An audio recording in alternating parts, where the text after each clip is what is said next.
Break के बाद आप सभी का स्वागत है। यूपी के राजनीतिक गलियारों में एक बार फिर गठबंधन की गूंज सुनाई देने लगी है। बीजेपी को कड़ी टक्कर देने के लिए अखिलेश और मायावती एक बार फिर एक साथ मैदान में उतरने जा रहे हैं। ये रिपोर्ट देखिए।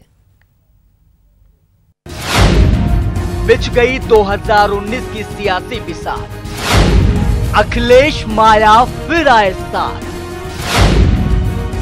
गठबंधन में सीटों का फॉर्मूला हुआ तय।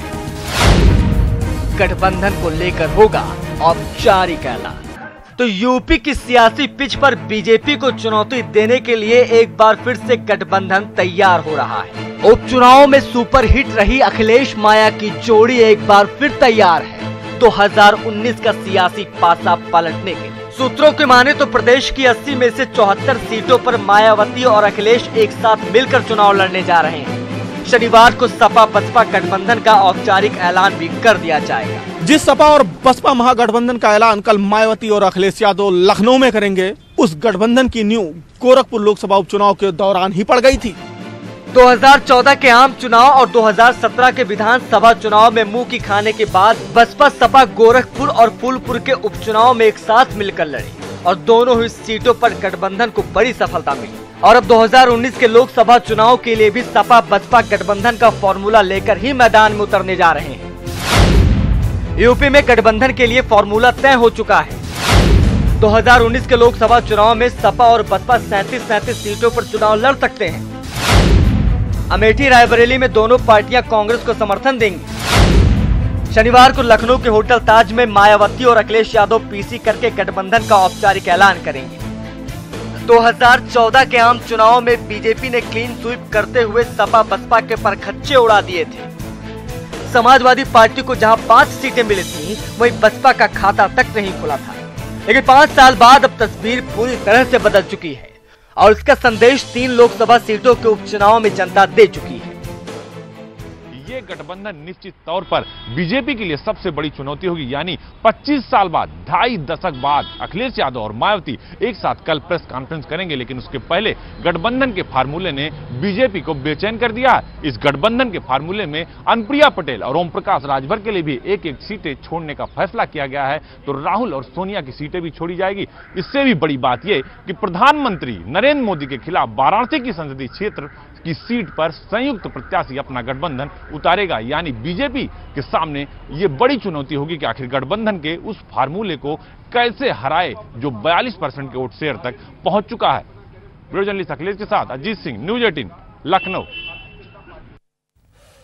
पाकिस्तान में नई सरकार आई लेकिन कुछ नहीं बदला। आतंकवाद के खिलाफ लड़ने की बात करने वाला पाकिस्तान आज झूठ पर झूठ बोल रहा है।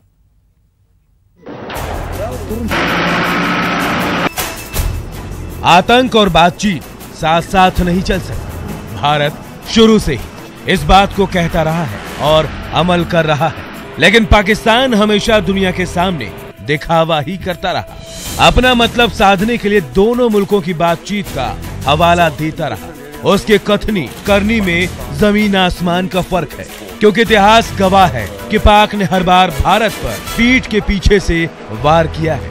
पाकिस्तान के नए प्रधानमंत्री इमरान खान ने हाल ही में बयान दिया कि भारत वार्ता से पीछे हट रहा है और वहां आम चुनाव को देखते हुए पाकिस्तान के खिलाफ लोगों को भड़काया जा रहा है। पाक पीएम के इस बयान का मुंहतोड़ जवाब देते हुए भारत ने उसे झूठा करार दिया। पाकिस्तान में नई सरकार आने के बाद आतंक पर उसका क्या रवैया है और किस तरह हाफिज सईद जैसे आतंकियों को खुली छूट दी जा रही है। पाकिस्तान के 5 झूठों ने उसकी पोल खोल दी है। पाकिस्तान का झूठ नंबर 1, आतंक पर पाकिस्तान का पहला झूठ ये है कि पाक के गृह राज्य मंत्री शहीर अफरीदी ने 16 और 17 दिसंबर 2018 को इस्लामाबाद में जेयूडी नेता और संयुक्त राष्ट्र की ओर से प्रतिबंधित हाफिज सईद के प्रतिनिधियों से मुलाकात। इसमें कहा गया कि सईद और उसके संगठन को पाकिस्तान सरकार का खुला समर्थन मिला है। पाकिस्तान का झूठ नंबर 2, आतंक पर पाकिस्तान का दूसरा झूठ ये है कि जेयूडी ने नवंबर 2018 में पीओके में बचाव केंद्र खोला, जिसका उद्घाटन एक स्थानीय पीटीआई नेता ने किया था। पाकिस्तान का झूठ नंबर 3, दहशतगर्दी का समर्थन करने वाले पाक का तीसरा झूठ ये है कि जेयूडी और उसके एनजीओ फलाह इंसानियत फाउंडेशन यानी FIF प्रतिबंधित संगठनों की सूची से तब बाहर हो गया जब राष्ट्रपति पद के उस अध्यादेश की समय सीमा खत्म हो गई जिसमें उन्हें प्रतिबंधित संगठनों में शुमार किया गया था। हाफिज सईद ने अदालत में जेयूडी और FIF पर प्रतिबंध लगाने वाले अध्यादेश को चुनौती दी थी। पाकिस्तान का झूठ नंबर 4।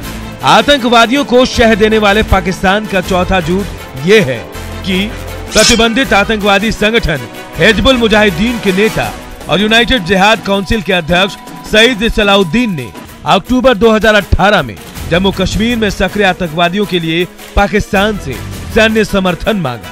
पाकिस्तान का झूठ नंबर 5। आतंकवादियों का दोस्त पाकिस्तान का 5वां झूठ ये है कि पाकिस्तान के धार्मिक मंत्री नूरुल हक कादरी ने 30 सितंबर 2018 को हाफिज सईद के साथ एक सार्वजनिक मंच साझा किया जहां दोनों ने भारत विरोधी बयान दी। आतंक पर पाकिस्तान का कथनी करनी और उसका रवैया क्या है ये किसी से छुपा नहीं है। ये पांचों झूठ बताने के लिए काफी है कि आतंक पर पाकिस्तान की सोच आज भी क्या है और किस तरह पाकिस्तान की जमीन आतंकियों के लिए महफूज पनाहगार बना हुआ है। Bureau report, news 18 network.